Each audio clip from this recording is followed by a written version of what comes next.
Hi, good morning. My name is JR and today I'm going to be demonstrating how to clean and sterilize the feeding bottle, make a milk formula for the baby, feed the baby and burp the baby. First and foremost, the first thing that you have to do is to make sure that your hands are clean to avoid spreading of the microorganisms and infection.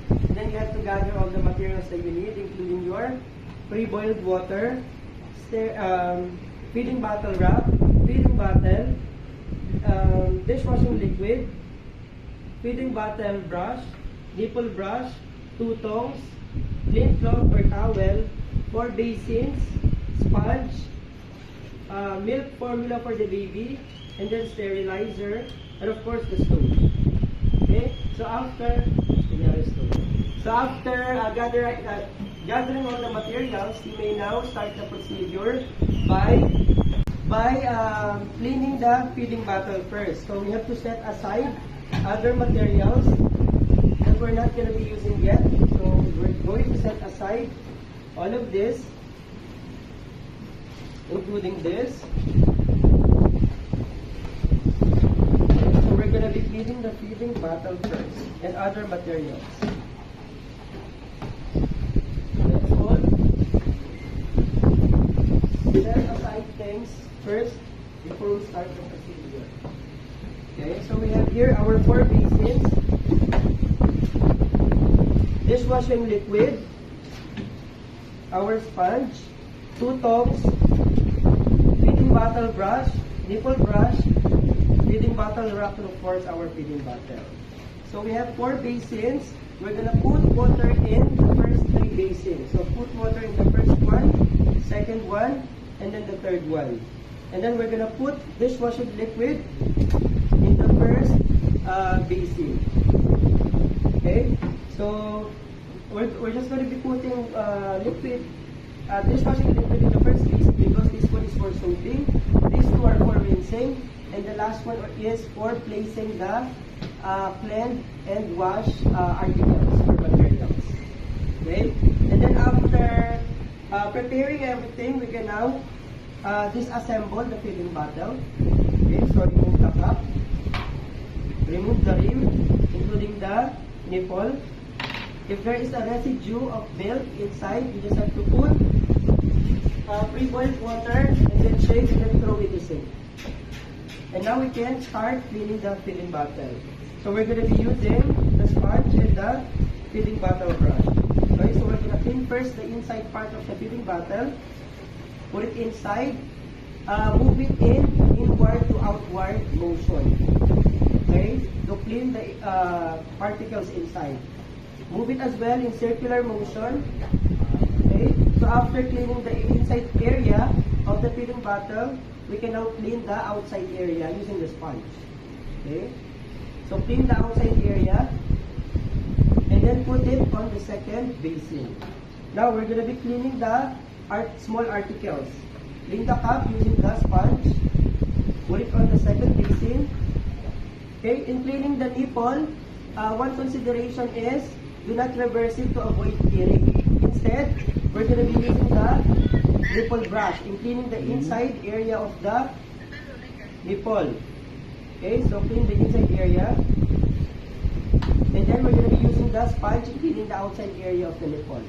After cleaning, put it on the second basin and then clean as well the rim of the feeding bottle. Cleaning the inside area, use the nipple brush in the inside area so particles are going to be removed. And then use the sponge cleaning the outside area as well.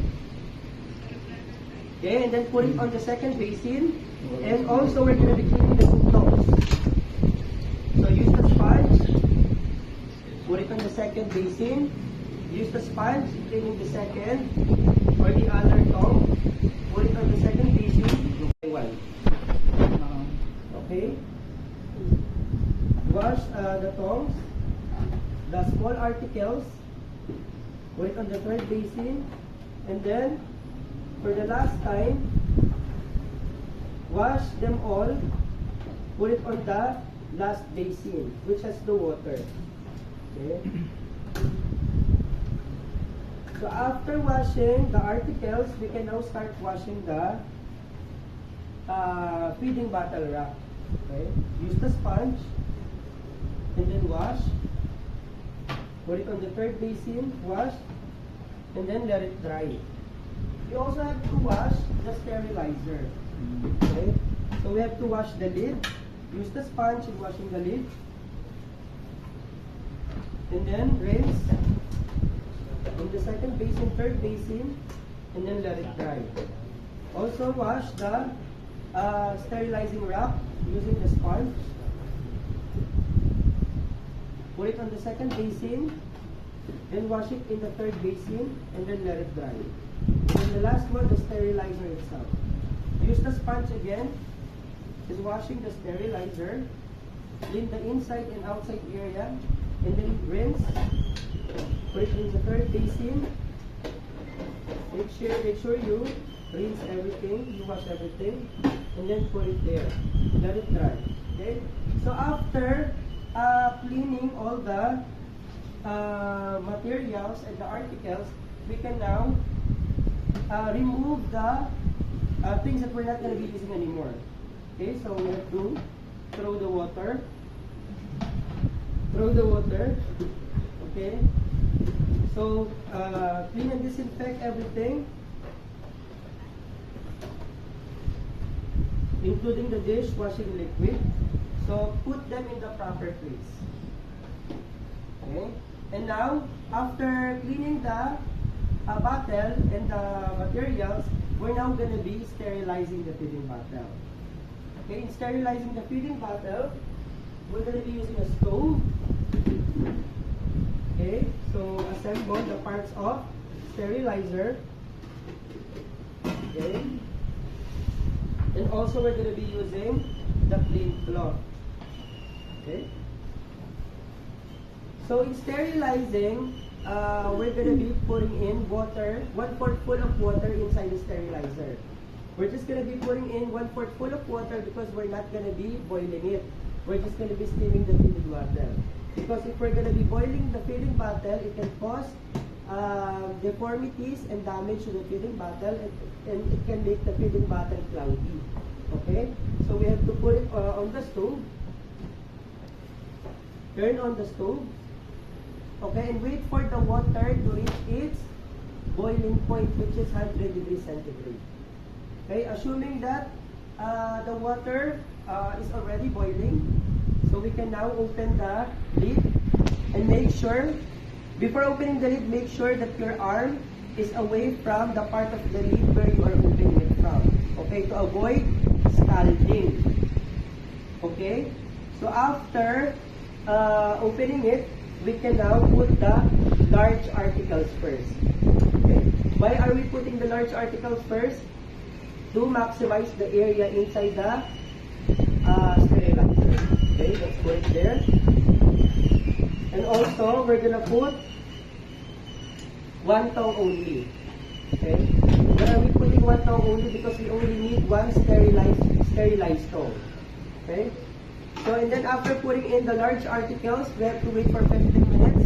We're gonna be steaming it for 15 minutes. Okay, then after 15 minutes, that's the time that we're going to be putting in the small articles. So assuming 15 minutes is done, open the lid again, and again, to open the lid, your arm should be away from the part of the lid where you're opening it from. Okay, to avoid again scalding. Now let's put the small articles using the clean tongue. Let's put the nipple, and of course the rib. Okay, and then cover it. And then let it steam for another 15 minutes.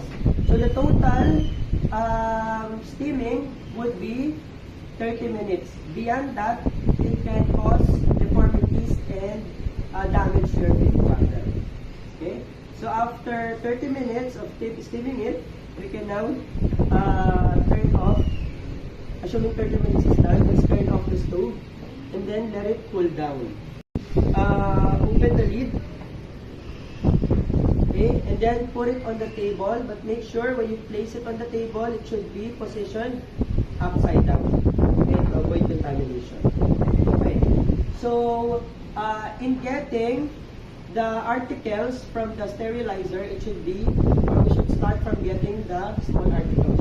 first, and then the large articles. But in this case, since we're going to be using the sterilized tongue in getting the articles from the sterilizer, we need to get first the sterilized tongue, okay, using the plain tongue. Let's get the sterilized tongue. Put it in the basin with the clean cloth. Cover it. Have it dry. Okay. Let it dry for seconds. And then put this all in the proper places. Clean and disinfect, since we're not going to be using this anymore. Clean and disinfect and then put them in the proper place. Okay, now we're going to be getting the small article first using the sterilized tongue. Okay, make sure that we don't touch the sterilized part, okay, because this will be touching the small articles. So let's get the small articles. Get the rim first, put it in the basin. Get the cup. Let's also get the nipple. Okay, pat them dry together with the sterilized tongue. And then let's get the feeding bottle. Put it there. Okay, let them all dry. Okay, and then while waiting, let's remove everything that we're not using anymore. So throw the water. Okay, and then let's clean everything at the same time and then put it back to the proper places. Let's also remove the stove. And now we're gonna be assembling the feeding bottle. Okay, in assembling the feeding bottle, we're still gonna be using the sterilized tongue. So we have to put the feeding bottle on the table, and then we have to get the rim, but make sure that we don't touch the middle part. Okay, and then with the use of sterilized tongue, put the nipple in the hole of the rim. Okay, and then make sure that they fit together, and then put them all on the feeding bottle. Make sure that you don't touch the nipple to avoid contamination. And then cover it. Put it in the feeding bottle now. Since we're not going to be using this anymore, then we'll disinfect and then remove. We'll put it in the proper place. And now we're going to be making the milk formula for the baby.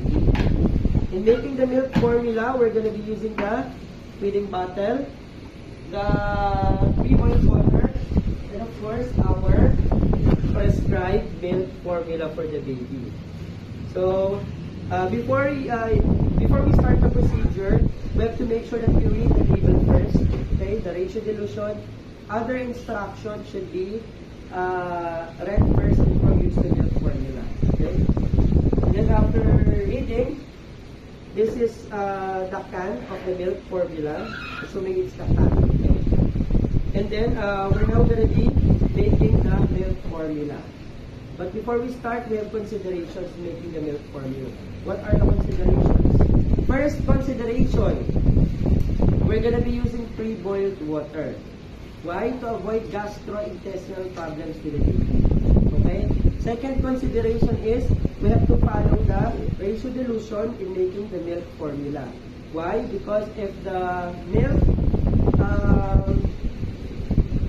is more than what it's supposed to be, it can cause constipation to the baby. And if the milk is lesser or less than what it's supposed to be, the baby would not get the enough nutrients that the baby needs. Okay? So those are the two considerations making the milk formula. Also, in making the milk formula, we have to start putting in the bottle, the pre-boiled water first. Why? For us to be able to check the correct calibration or measurement of the water. Okay? So let's open. Make sure it's placed upside down. Okay? And then we're gonna put the pre-boiled water at the eye level. Okay?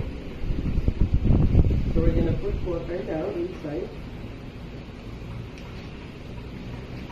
Okay, after placing the water inside, now we're gonna be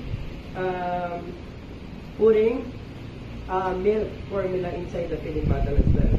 We're going to be using the scoop and of course the scraper. Okay.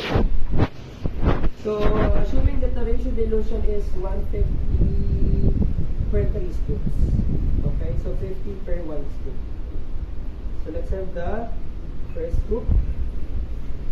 Make sure that we get the exact amount. And then we use the scraper to make sure it's just 1 scoop. Put it in the feeding bottle. Then get another scoop. Use the scraper. Put it in the feeding bottle. And then get the last scoop. Again, use the scraper to get the exact amount. Put it in the feeding bottle. Assuming that there's water inside there. And then cover the milk formula. Okay? And then cover the feeding bottle. Now we're going to be shaking the feeding bottle. Okay? In shaking the feeding bottle, we have 3 methods. The first method is what we call palm to palm. Okay? So we have to do this procedure until the milk is diluted. Okay, other method is what we call sideways. Okay, so we have to do this until the milk is diluted. And the last method is what we call swirling. Okay, so we have to do this method until the milk is diluted. Okay, so after making the milk formula, we're now going to be feeding the baby. But before that, we have to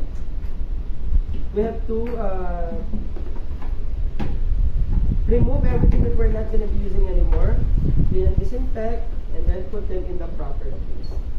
Okay, including this. Okay, now we're going to be feeding the baby. But before getting the baby, we have to check the temperature of the milk first. Okay?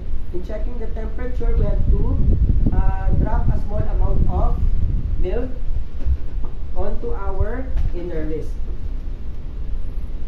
Why inner wrist? Because our inner wrist is one of the sensitive part of our body. Okay?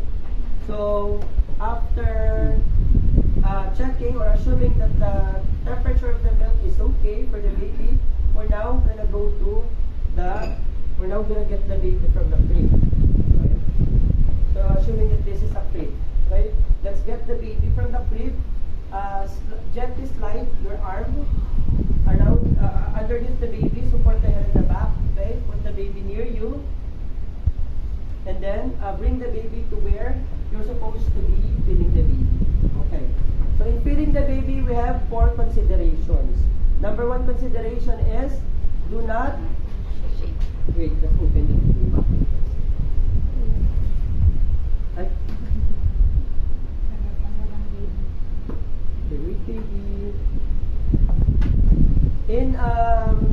Again, in feeding the baby, we have 4 considerations. Number 1 consideration is do not shake the baby. Do not shake the baby while the baby is feeding. Okay? Because the swallowing reflex of the baby is not fully developed yet.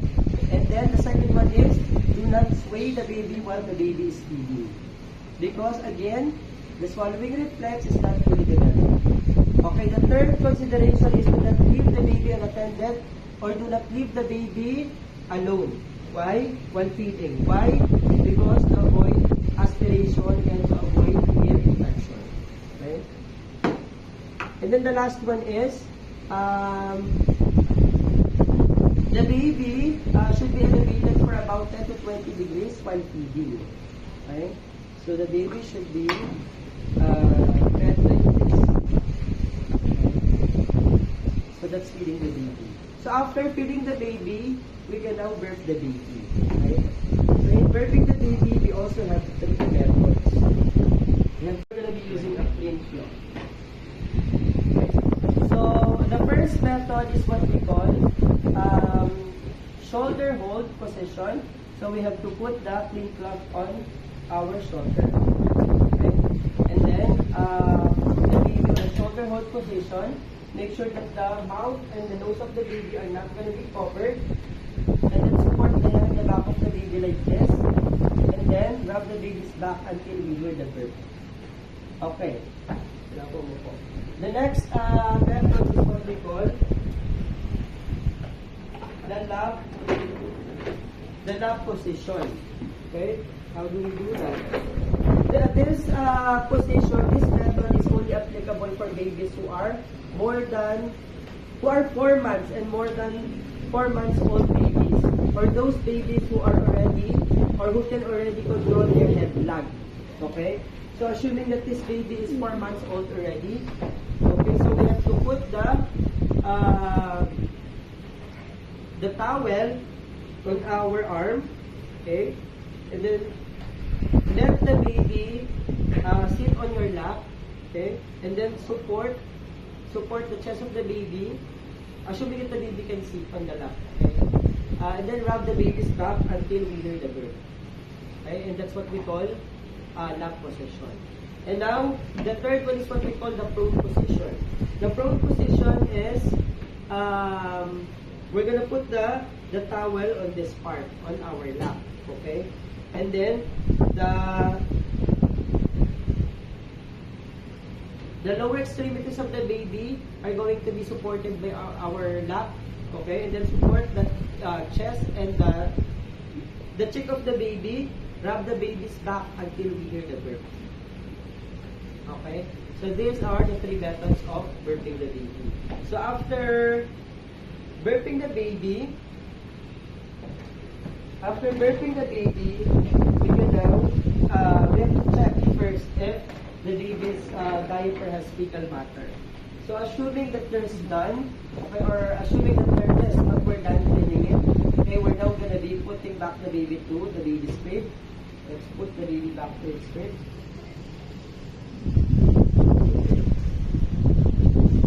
And then after putting the baby back, okay, we have to leave the baby warm and comfortable. Check everything if there are things that we need to fix first before giving the baby, and then go back to our working unit. Make sure that we clean everything, remove everything that we had used, and then put them back to its proper places, and then wash our hands. And then go back to our working station, and then report everything that you are done with the procedure.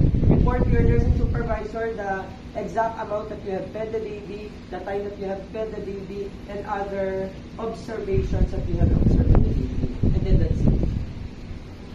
22.